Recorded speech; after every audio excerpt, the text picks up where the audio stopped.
Russian opposition leader Alexei Navalny is in intensive care and unconscious in the hospital after apparently being poisoned, according to a spokeswoman. Navalny was on a flight back to Moscow from the Siberian city of Tomsk when he started feeling unwell, prompting the plane to make an emergency landing. The lawyer and anti-corruption activist, who is well known for his outspoken criticism of Russian President Vladimir Putin, has served several stints in jail in recent years for organizing anti-Kremlin protests.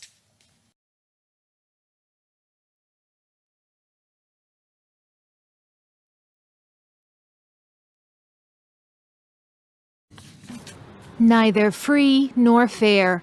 That's the assessment by the EU as officials rejected the results of Belarus's contested presidential election.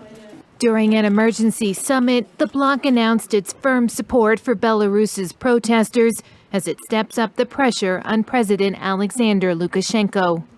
The EU has also announced 53 million euros in financial support for the Belarusian people.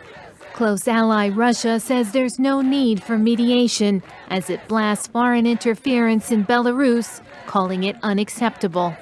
Meanwhile, President Lukashenko has ordered a clampdown on demonstrations as he accused the EU of fomenting unrest. Demonstrators want to see new elections held, a demand Lukashenko has repeatedly rejected.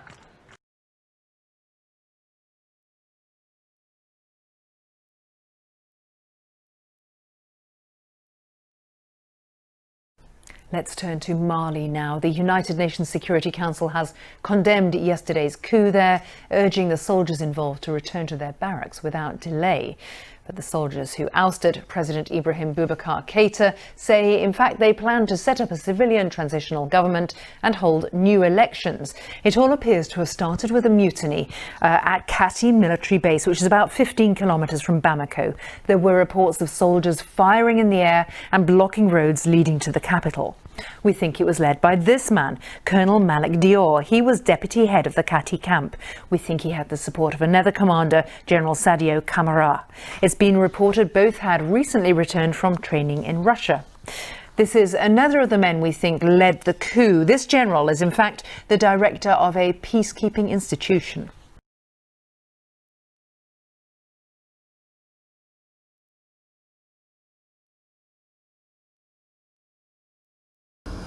Even before Tuesday morning and the shutdown of their only power station, Gaza's 2 million people were dealing with an acute shortage of electricity.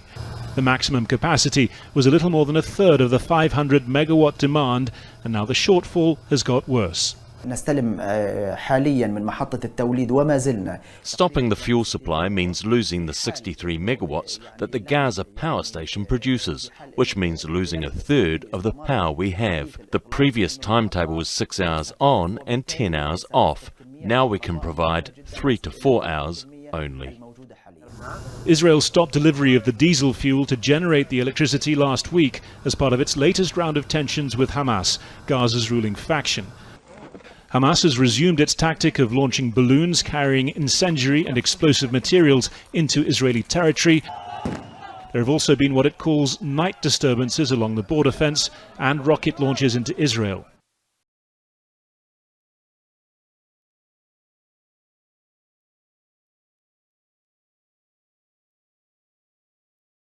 More than 360 known wildfires are burning the length and breadth of California, with nearly 24 major blazes raging from the wine country in the north to the rugged mountains east of Los Angeles. Thousands of people have been forced to flee their homes. In Napa Valley, this resident tried to escape the flames, but instead wound up driving right through them. Hundreds of firefighters are battling the blazes, struggling to contain fires in the San Francisco Bay Area, which have burned at least 18,000 hectares. California's governor has declared a state of emergency, and additional firefighters are being dispatched from as far away as Texas.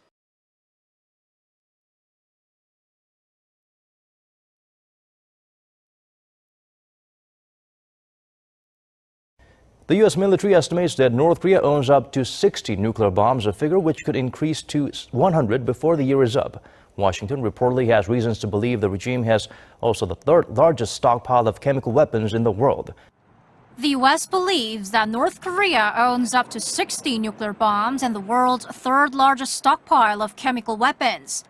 In its reports, North Korean Tactics published last month, the U.S. Army states that the estimates for North Korean nuclear bombs range from 20 to 60, and the regime is capable of producing 6 new devices each year. It noted that the North could own up to 100 nuclear bombs by the end of the year. The report also says North Korea is believed to have 2,500 to 5,000 tons of 20 different types of chemical weapons, the third largest stockpile in the world.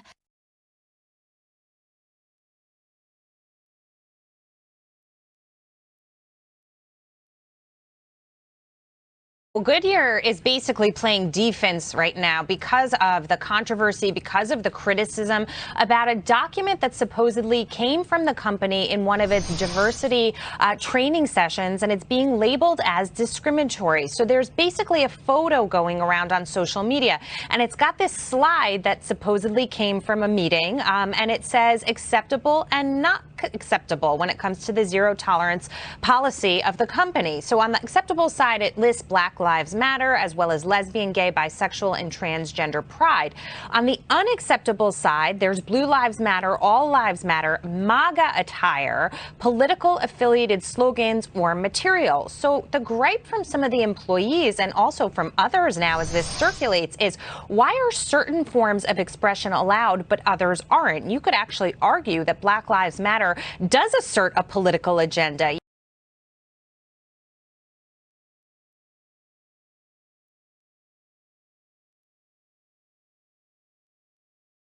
Now, health workers union Nehawu is set to strike over pay at the National Health Laboratory Services from tomorrow. The union is also using the action to defend its members against COVID-19. It says it will withdraw its workers in all sectors should there be no favorable response from authorities. Yes, indeed, Dudu. So what we do understand is that Nehawu, the laboratory services, will be picketing as of tomorrow, and from the 24th to the 27th. All sectors in all provinces will be picketing during lunch breaks, and on the 28th of August they will be staying away completely. And the reason for this is because they do not feel safe at work. They feel as though they do not have proper PPEs, and they feel as though they are at high risk and they have not been protected.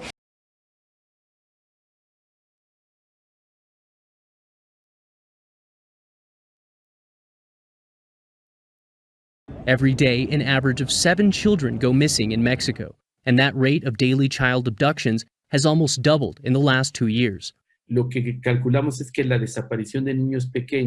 believe the disappearance of young children is linked to illegal adoptions, nationally and internationally. And in the case of adolescent girls, the evidence suggests they become victims of sex trafficking. And in the case of adolescent boys, we know they're often forced to work for criminal groups.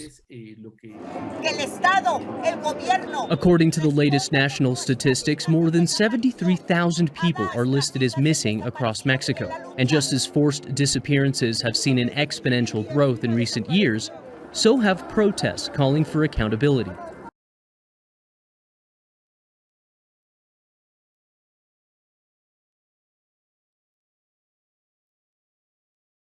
On to China now, where the Three Gorges Dam in the Hubei province is set to face its largest ever flood peak since its construction.